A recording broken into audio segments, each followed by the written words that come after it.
ಆತ್ಮೀಯರೇ, ಕರ್ನಾಟಕ ರಾಜ್ಯದಲ್ಲಿ ಬಹಳ ದೊಡ್ಡ ಪ್ರಮಾಣದ ಬರಗಾಲ ಆವರಿಸ್ತಾ ಇದೆ.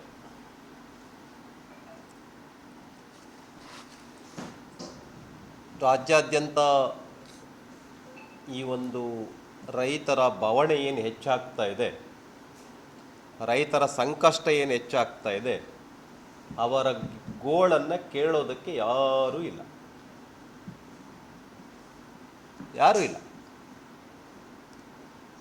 ರೈತರ ಸಮಸ್ಯೆಗಿಂತ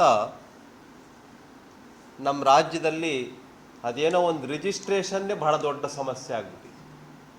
ರೈತರ ಸಮಸ್ಯೆಗಿಂತ ಗೋಳು ಹೊಯ್ಕೊಳ್ತಾ ಇದ್ದಾರೆ ರೈತರು. ಅದ್ಯಾರಿಗೂ ಕೂಡ ಸರ್ಕಾರಕ್ಕೆ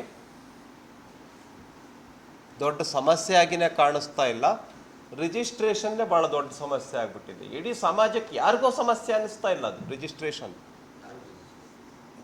ಯಾರು ರಿಜಿಸ್ಟ್ರೇಷನ್ ನಿಮ್ಗೆಲ್ರಿಗೂ ಕೂಡ ಗೊತ್ತಿದೆ. ನಿಮ್ಮ ಹೋಮ್ ಮಿನಿಸ್ಟ್ರೇ ಮಾತಾಡ್ತಾ ಇದ್ದಾರೆ.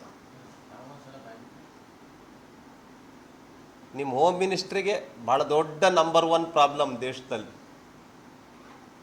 ಅಂಥ ದೊಡ್ಡ ಸಮಸ್ಯೆ ಆಗ್ಬಿಟ್ಟಿದೆ. ಈ ರೈತರ ಸಮಸ್ಯೆ ಅವ್ರಿಗೆ ಕಣ್ಣಿಗೆ ಕಾಣಿಸ್ತಾ ಇಲ್ಲ. ಲಾ ಅಂಡ್ ಆರ್ಡರ್ ಅಂತಕ್ಕಂಥದ್ದು ಕುಸಿದೋಗ್ಬಿಟ್ಟಿದೆ, ಅವ್ರಿಗೆ ಕಣ್ಣಿಗೆ ಕಾಣಿಸ್ತಾ ಇಲ್ಲ.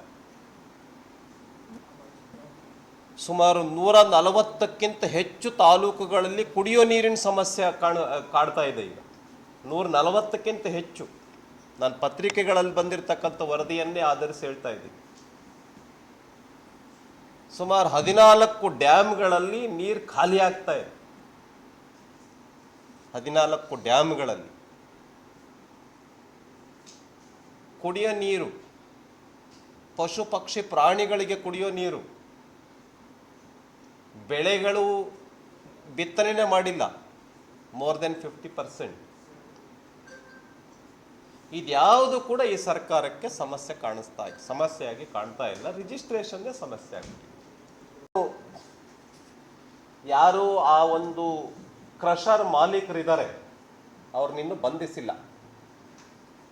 ಕೂಡಲೇ ಬಂಧಿಸಬೇಕು. ಯಾವುದೇ ಮುಲಾಜಿಲ್ದೇನೆ ನಿರ್ದಾಕ್ಷಿಣ್ಯ ಕ್ರಮಗಳನ್ನು ತೆಗೆದುಕೊಳ್ಬೇಕು. ಹಾಗಾಗಿ ಕೂಡಲೇ ಬಂಧಿಸಿ ಅವರ ಮೇಲೆ ಕ್ರಮ ತೆಗೆದುಕೊಳ್ಬೇಕು. ಆ ಕ್ರಷರ್ ಮಾಲೀಕರಿಂದನೂ ಕೂಡ ಕಾರ್ಮಿಕರ ಕುಟುಂಬಕ್ಕೆ ಪರಿಹಾರವನ್ನು ಕೊಡುವ ರೀತಿಯಲ್ಲಿ ಸರ್ಕಾರ ಮಾತುಕತೆಯನ್ನು ನಡೆಸಬೇಕು ಅಂತೇಳಿ ಈ ಸಂದರ್ಭದಲ್ಲಿ ನಾನು ಆಗ್ರಹಪಡಿಸ್ತೇನೆ. ಇನ್ನು ರೈತರು ಬಿತ್ತನೆ ಮಾಡಿದ್ರು, ಬೀಜ ಗೊಬ್ಬರ ಭೂಮಿಗೆ ಹಾಕಿದ್ರು, ಬೆಳೆಯೆಲ್ಲ ಒಣಗ್ತಾ ಇದೆ, ಬರ ಎಲ್ಲ ಹಿನ್ನೆಲೆಯಲ್ಲಿ ಅವರಿಗೆ ಪರಿಹಾರವನ್ನು ಕೂಡ ಘೋಷಣೆ ಮಾಡಬೇಕು ಅಂಥೇಳಿನೂ ಕೂಡ ನಾನು ಈ ಸಂದರ್ಭದಲ್ಲಿ ಆಗ್ರಹ ಪಡಿಸ್ತೇನೆ. ಕುಡಿಯುವ ನೀರಿಗೆ ತಕ್ಷಣಕ್ಕೆ ಸ್ಪಂದಿಸುವ ದೃಷ್ಟಿಯಿಂದ ಸರ್ಕಾರ ಸಭೆಯನ್ನು ನಡೆಸಬೇಕು ಅನ್ನುವಂಥದ್ದನ್ನು ನಾನು ಈ ಸಂದರ್ಭದಲ್ಲಿ ಆಗ್ರಹ ಪಡಿಸ್ತೇನೆ. ಇನ್ನು ಎರಡನೇದು ಏನು, ಬೆಂಗಳೂರಿನ ಹತ್ರ ನಿನ್ನೆ 7 ಜನ ಏನು ಗಣಿಗಾರಿಕೆಯಲ್ಲಿ ಬಂಡೆ ಕುಸಿತದಿಂದ ತೀರ್ಕೊಂಡಿದ್ದಾರೆ. ಅದರೊಳಗಡೆ ನಮ್ಮ ಯಾದಗಿರಿಯಿಂದ ಒಬ್ಬ ಕಾರ್ಮಿಕ ತೀರ್ಕೊಂಡಿದ್ದಾನೆ. ಹಾಗಾಗಿ ಆ ಕುಟುಂಬಕ್ಕೆ ಸರ್ಕಾರಿ ನೌಕರಿಯನ್ನು, ಅದು ಡಿ ದರ್ಜೆನೇ ಇರಲಿ, ಕೂಡಲೇ ಸರ್ಕಾರಿ ನೌಕರಿಯನ್ನು ಕೊಡಬೇಕು. ಯಾಕೆ ಅಂತ ಹೇಳಿದ್ರೆ ಕಾರ್ಮಿಕರ ಕುಟುಂಬ, ಅದು ಎಂಟೈರ್ ಕುಟುಂಬ ಅವನ ಮೇಲೆ ಡಿಪೆಂಡ್ ಆಗಿದೆ. ಆದ್ರಿಂದ 25 ಲಕ್ಷ ರೂಪಾಯಿ ಪರಿಹಾರವನ್ನು ಕೊಡೋದಲ್ಲದೇನೆ ಅವರ ಮನೆಗೆ ಸರ್ಕಾರಿ ನೌಕರಿಯನ್ನು ಕೊಡಬೇಕು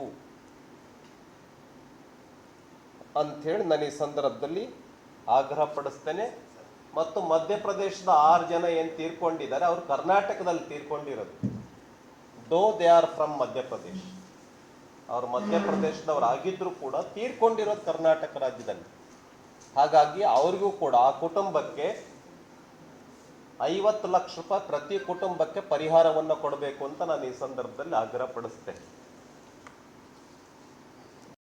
ಕರ್ನಾಟಕ ರಾಜ್ಯದಲ್ಲಿ ಭ್ರಷ್ಟಾಚಾರ ಅಂತಕ್ಕಂಥದ್ದು ಮೇರೆ ಮೀರ್ತಾ ಇದೆ. ಉದಾಹರಣೆ ಗೃಹಲಕ್ಷ್ಮಿ ಗೃಹಲಕ್ಷ್ಮಿನಲ್ಲಿ 5,000 ಕೋಟಿ ರೂಪಾಯಿ ಎಲ್ಲೋಯ್ತು ಅನ್ನುವಂಥದ್ದು ಇನ್ನೂ ಸರ್ಕಾರ ಉತ್ತರ ಕೊಟ್ಟಿಲ್ಲ. 5,000 ಕೋಟಿ ರೂಪಾಯಿ. ಅದರ ಜೊತೆನಲ್ಲಿನೇ 19,000 ಅಕೌಂಟ್ಗಳದ್ದು ಹಣ ಒಂದೇ ಅಕೌಂಟ್ಗೆ ಹೋಗ್ತಾ ಇದೆ. ಹಣ ಒಂದೇ ಅಕೌಂಟ್ ನಂಬರ್ಗೆ ಹೋಗ್ತಾ ಇದೆ. 19,000 ಜನರದ್ದು ಗೃಹಲಕ್ಷ್ಮಿ ಹಣ ಒಂದೇ ಅಕೌಂಟ್ ನಂಬರ್ಗೆ. ಇದು ಇತ್ತೀಚೆಗೆಲ್ಲ ಪೇಪರ್ಗಳಲ್ಲಿ ಬಂತು. ಯಾರ್ದದು ನಂಬರ್, ಅಕೌಂಟ್ ನಂಬರು, ಯಾರ ಅಕೌಂಟ್ಗೆ ಹೋಗ್ತಾ ಇದೆ 19,000 ಜನರದ ಹಣ? ಸುಮಾರು 10 ಲಕ್ಷಕ್ಕಿಂತ ಹೆಚ್ಚು ಬ್ಯಾಂಕ್ ಅಕೌಂಟ್ಗಳು ಚೇಂಜ್ ಆಗ್ತಾ ಇದೆ. ಚೇಂಜ್ ಆಗಿದೆ. ಯಾಕೆ ಚೇಂಜ್ ಆಯಿತು? 10 ಲಕ್ಷ ಅಕೌಂಟ್ ನಂಬರ್ಗಳು. ಇದ್ರ ಹಿಂದಿರ್ತಕ್ಕಂಥ ಕುತಂತ್ರ ಏನು, ಷಡ್ಯಂತ್ರ ಏನು, ಭ್ರಷ್ಟಾಚಾರ ಏನು? ಗೃಹಲಕ್ಷ್ಮಿ ಇಲಾಖೆಯಲ್ಲಿ ಸಾವಿರಾರು ಕೋಟಿ ರೂಪಾಯಿ ಭಾರಿ ಭ್ರಷ್ಟಾಚಾರ ಆಗಿದೆ ಕರ್ನಾಟಕ ರಾಜ್ಯದಲ್ಲಿ. ಇದರ ಬಗ್ಗೆ ನಾವು ಸೆಷನ್ನಲ್ಲಿ ಬಹಳ ದೊಡ್ಡ ಆಂದೋಲನವನ್ನ ತೆಗೆದುಕೊಳ್ಳೋರಿದ್ದೇವೆ ಈ ವಿಷಯವನ್ನು.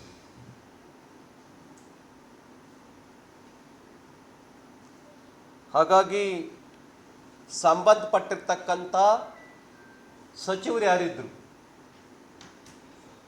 ಮಹಿಳಾ ಮತ್ತು ಮಕ್ಕಳ ಕಲ್ಯಾಣ, ಅದರ ಬಗ್ಗೆ CBI ತನಿಖೆ ಆಗಬೇಕು. ಇದರ ಬಗ್ಗೆ ಈ ಒಂದು 5,000 ಕೋಟಿ ರೂಪಾಯಿ ಗೋಲ್ಮಾಲ್ ಬಗ್ಗೆ ಮತ್ತು ಈಗ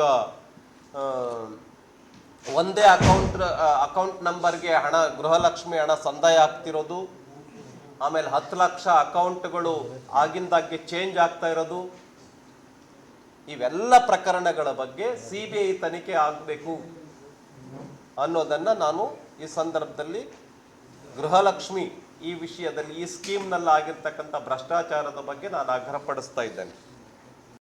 ಯಾಕೆ ಸರ್ಕಾರ ಇದನ್ನ ಲ್ಯಾಡ್ಲೆ ಕೇಸನ್ನು ವಾಪಸ್ ತೆಗೆದುಕೊಳ್ತು? ಇವಾಗ ಹೈಕೋರ್ಟ್ ಕಪಾಳ ಮೋಕ್ಷ ಮಾಡಿದೆ ನಿಮ್ಮ ತುಷ್ಟೀಕರಣ ನೀತಿಗೆ. ಹಾಗಾಗಿ ಇನ್ನು ಮುಂದಾದರೂ ಕೂಡ ಸರ್ಕಾರ ತುಷ್ಟೀಕರಣ ನೀತಿಯನ್ನು ಮುಂದುವರಿಸೋದನ್ನ ನಿಲ್ಲಿಸಬೇಕು ಅಂತೇಳಿ ಈ ಸಂದರ್ಭದಲ್ಲಿ ಕೋರ್ಟ್ ಏನು ಹೇಳಿದೆ, ಈಗಲಾದರೂ ನಿಲ್ಲಿಸಬೇಕು ಅಂತೇಳಿ ನಾನು ಈ ಸಂದರ್ಭದಲ್ಲಿ ಸರ್ಕಾರವನ್ನು ಆಗ್ರಹ ಪಡಿಸ್ತಾ ಇದ್ದೇನೆ. BJP ಸರಿಯಾಗಿನೇ ಮಾಡಿತ್ತು, ಹೋರಾಟವನ್ನು ಮಾಡಿತ್ತು. ಹಾಗಾಗಿ ನಮ್ಮ ಹೋರಾಟಕ್ಕೆ ಸಿಕ್ಕಿರ್ತಕ್ಕಂಥ ಜಯ ಅಂತಕ್ಕಂಥದ್ದನ್ನು ಈ ಸಂದರ್ಭದಲ್ಲಿ ನಾನು ಹೇಳೋದಕ್ಕೆ ಬಯಸ್ತೇನೆ.